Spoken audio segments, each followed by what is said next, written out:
जयपुर से इस वक्त की बड़ी खबर आपको बता देते हैं। दरअसल नसीब चौधरी के अवैध अतिक्रमण पर बुलडोजर चला है, तो प्रशासन का पीला पंजा चला है। अवैध अतिक्रमण को लेकर संघ के कार्यक्रम में चाकूबाजी की घटना को अंजाम दिया गया था। शिव मंदिर परिसर में अवैध कब्जा कर रखा था। राजस्थान में नसीब चौधरी के अवैध अतिक्रमण पर भजनलाल सरकार का बुलडोजर चला। जयपुर में राष्ट्रीय स्वयं सेवक संघ के खीर वितरण कार्यक्रम में चाकूबाजी करने वाले नसीब चौधरी के घर आज बुलडोजर की कार्रवाई देखने को मिली है।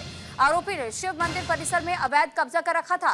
तो फिलहाल जो तस्वीर इस वक्त आप देख रहे हैं, बताया जा रहा है कि नसीब चौधरी के द्वारा जो हिस्सा अवैध तरीके से अतिक्रमण करके यह निर्माण करवाया गया था, ऐसे में वहां प्रशासन का पीला पंजा पहुंचा और उसके बाद से बुलडोजर कार्रवाई को अंजाम दिया गया। तो यह खबर जयपुर से जुड़ी हुई है।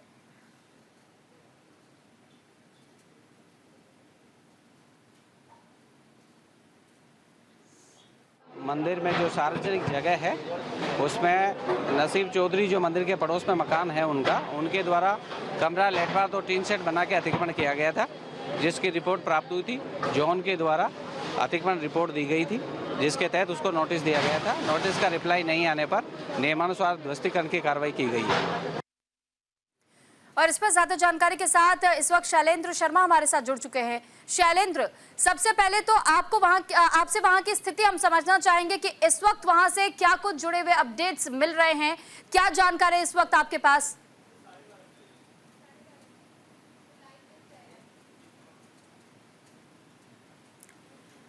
तो फिलहाल कुछ तकनीकी खामी के कारण हमारा संपर्क शैलेंद्र से टूट गया। उनसे जल्द संपर्क करने के प्रयास हम करेंगे, लेकिन फिलहाल ये जो कार्रवाई आप देख रहे हैं, ये बताया जा रहा है कि नसीब चौधरी के अवैध अतिक्रमण पर पीला पंजा चला है प्रशासन का। और इस दौरान संघ के कार्यक्रम में जब चाकूबाजी की घटना को अंजाम दिया गया था, उसके बाद से ये कार्रवाई की गई है।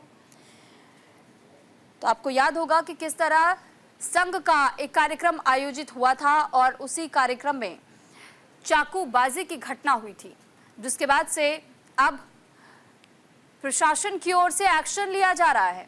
बताया जा रहा है कि ये जो अतिक्रमण किया हुआ अवैध स्ट्रक्चर था उसे तोड़ा जा चुका है। और साथ ही ये कहीं ना कहीं संदेश देने की कोशिश रहती है हर बार प्रशासन की कि अगर आप कोई अवैध कार्य करते हैं, अवैध अतिक्रमण करते हैं और उसके ऊपर अगर आप किसी प्रकार से किसी भी ऐसी गतिविधियों में संलिप्त पाए जाते हैं जो कि कानून के विरुद्ध जाती है, तो फिर ऐसे में आपको खामियाजा उठाना पड़ेगा और फिर आप पर कार्रवाई होगी, आपको सजा भी मिलेगी। साथ ही साथ आपकी गलती के कारण आपके पूरे परिवार को इसका भुगतान करना पड़ेगा। तो ये सीख है कि इससे भी अगर जो आरोपी है उनके मानसिकता में जरा भी सुधार हो सके। बावजूद इसके आप आए दिन इस तरीके की खबरें सुनते हैं, देखते हैं। और अब भी ये जो खबर इस वक्त हम आपको बता रहे हैं, जयपुर का पूरा मामला, संघ के कार्यक्रम में चाकूबाजी की घटना को अंजाम दिया गया था, जिस दौरान नसीब चौधरी के अवैध अतिक्रमण का पता चला प्रशासन को, तो प्रशासन पीला पंजा लेकर पहुंच गई।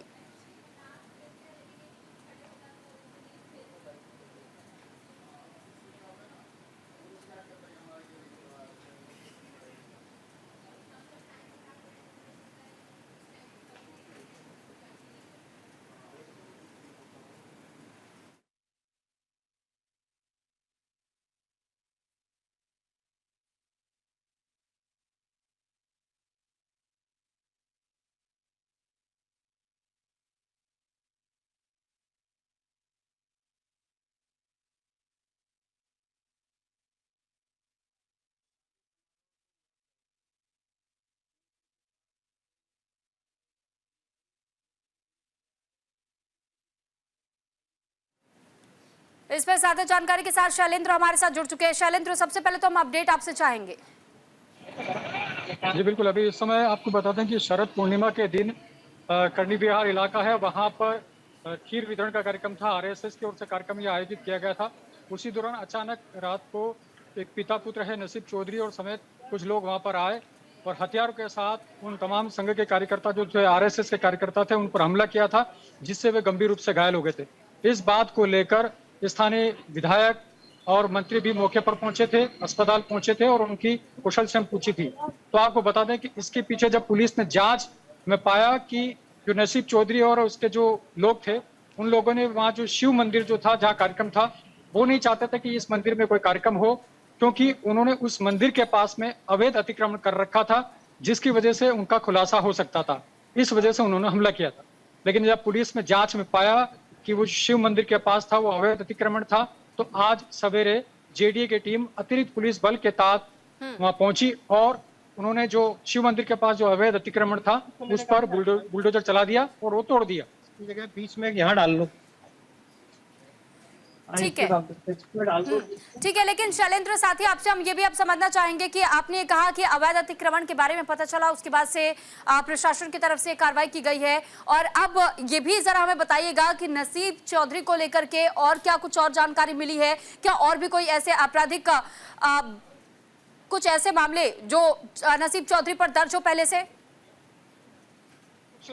नसीब चौधरी का जब ये मामला खुलासा हुआ तो पुलिस अब उसके जो रिकॉर्ड है उसको खंगाल रही है, पिता पुत्र, और जिस तरह से मंदिर के पास में उन्होंने अवैध अतिक्रमण कर रखा था, लोगों ने इससे पहले उसके खिलाफ शिकायत भी थी, लेकिन संभवतः ऐसा माना जा रहा है कि पुलिस ने कार्रवाई नहीं की थी। ये पूरा घटनाक्रम जब हुआ तब पुलिस चेती और वो कार्रवाई कर रही है और उसके रिकॉर्ड को खंगाला जा रहा है। क्या इस तरह की गतिविधियां, इस तरह के अतिक्रमण और उसने कहीं कर रखे हैं, इसकी जांच की जा रही है। चलिए ठीक है शैलेंद्र, बहुत धन्यवाद आपका तमाम जानकारी हम तक पहुंचाने के लिए।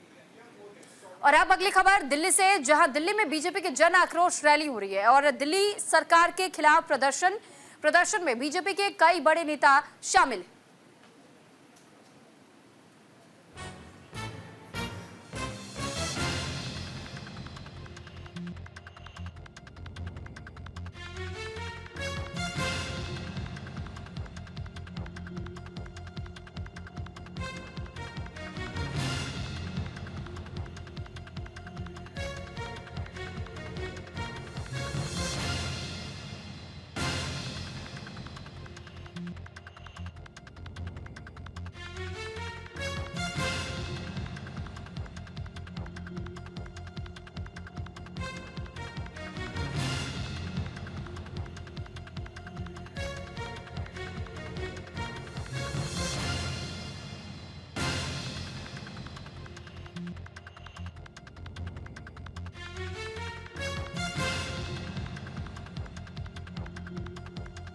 कि बीजेपी के प्रदर्शन की दिखा रहे। दरअसल ये प्रदर्शन बीजेपी की ओर से निकाला गया जन आक्रोश रैली है ये, और दिल्ली सरकार के खिलाफ प्रदर्शन किया जा रहा है क्योंकि कई ऐसे मुद्दे रहे थे जो कि दिल्ली सरकार की ओर से दावे और वादे तो किए गए लेकिन उनकी पूर्ति नहीं हो पाई है। यहां तक आपको याद होगा कि कैसे यमुना का मुद्दा अभी भी गरमाया हुआ है और जिस तरह दिल्ली सरकार की ओर से ये कहा गया था कि यमुना की सफाई वो करेंगे, लेकिन बावजूद उसके वो हो नहीं पाया। तो ऐसे में कई मुद्दे हैं जिसको बीजेपी जन आक्रोश रैली के तहत में उठाने की कोशिश कर रही है।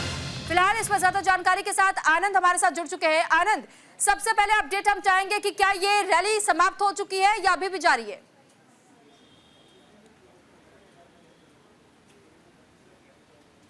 जी बिल्कुल, अगर बात की जाए रैली की जो कि आज भी दिल्ली बीजेपी निकाली, दरअसल इस रैली को कहीं ना कहीं आप इस चीज़ से भी जोड़ के देख सकते हैं कि विधानसभा चुनाव को लेकर बीजेपी ने अपनी तैयारियां तेज कर दी हैं। आज प्रदेश भर में बीजेपी के सातों सांसद के साथ वो तमाम बड़े नेता जो कि दिल्ली बीजेपी का प्रतिनिधित्व करते हैं, वो अलग अलग स्थानों में झुग्गी बस्तियों में जन आक्रोश रैलियां निकाल रहे हैं।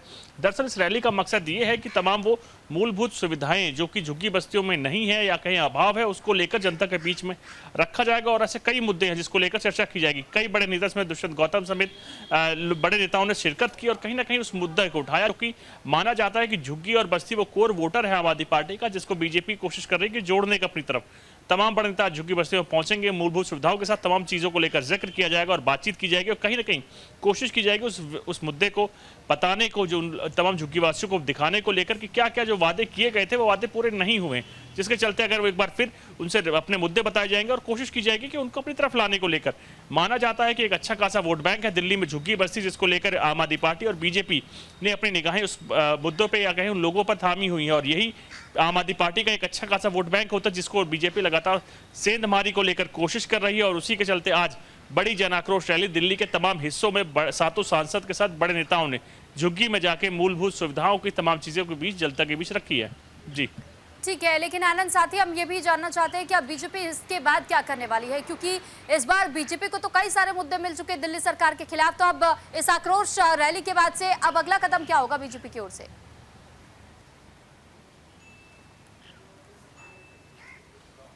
देखिए, आपको समझना होगा विधानसभा चुनाव की तारीख जैसे जैसे नजदीक आती जाएंगी या कहीं समय नजदीक आता जाएगा, मुद्दे हर एक उठाए जाएंगे। चाहे आपने कल देखा, कल दिल्ली सरकार में मंत्री, माफ कीजिएगा, भारत सरकार में मंत्री और ईस्ट दिल्ली से सांसद हर्ष मल्होत्रा खुद यमुना में गए थे, जहां प्रदूषण को लेकर उन्होंने तमाम चीजें जनता के बीच में रखी थी। वायु प्रदूषण क्या आलम है, आप खुद देख रहे हैं कि AQI दिल्ली का लगातार खतरनाक स्तर पर बना हुआ है। उसके बीच जन आक्रोश रैली, वो झुग्गियों के बस्तियों के बीच में तमाम बड़े नेता जा रहे हैं। दरअसल ये तमाम कहीं ना कहीं उन मुद्दों को छूने की कोशिश कर रहे हैं जो दिल्ली वासियों से सीधे ताल्लुक रखते हैं।